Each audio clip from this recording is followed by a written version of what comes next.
This is a brief video on how I perform a battery ground volt drop test using a multimeter.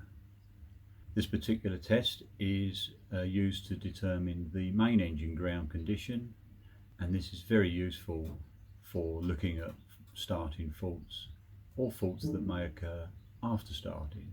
Volt drop testing is used to determine the condition of a conductor, including any connections.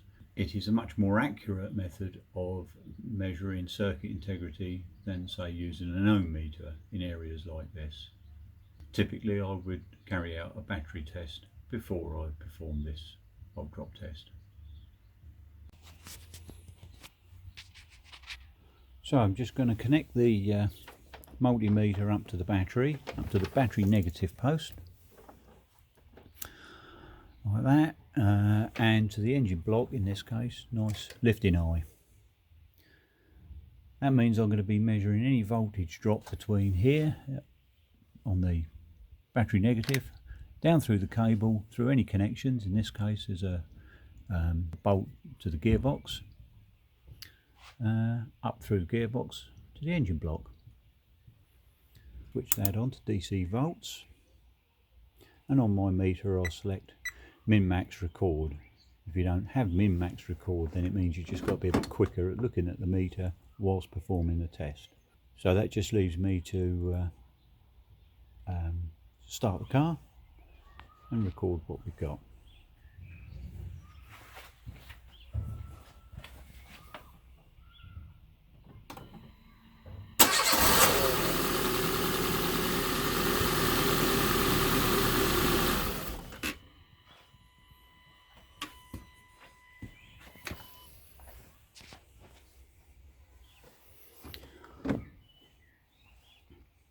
Okay, so as you can see, we've got 85 millivolts or 0.085, and that tells me that I've got 85 millivolts present on the engine block whilst the starter is in operation, testing that circuit to its maximum load.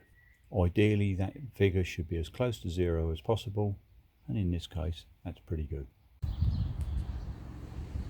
For the benefit of the video, I've just loosened the main earth on the gearbox, which is the battery ground, and we'll just see what effect it has on the volt drop.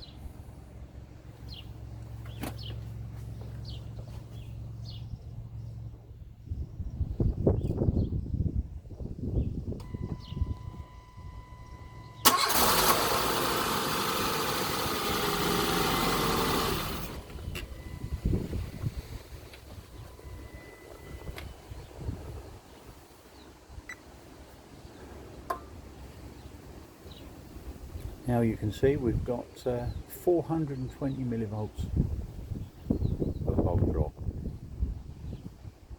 and in this case still with very little effect on the starting of the vehicle. Now I've just re-tightened that earth back up, and we'll just do a final test.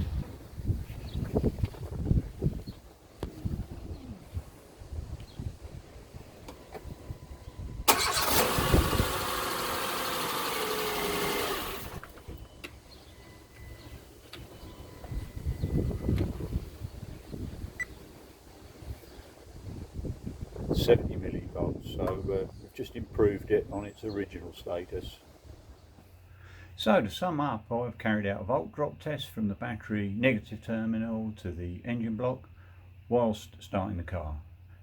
This tests the circuit integrity under its maximum load, which is how all volt drop tests should be carried out. I have loosened the negative cable where it connects with the gearbox to demonstrate the effects of a bad connection.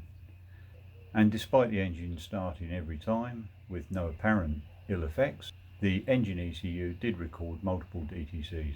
This is why it is sometimes a useful test when faults occur after starting and have no obvious cause. I hope this video has proved useful. Thanks for watching.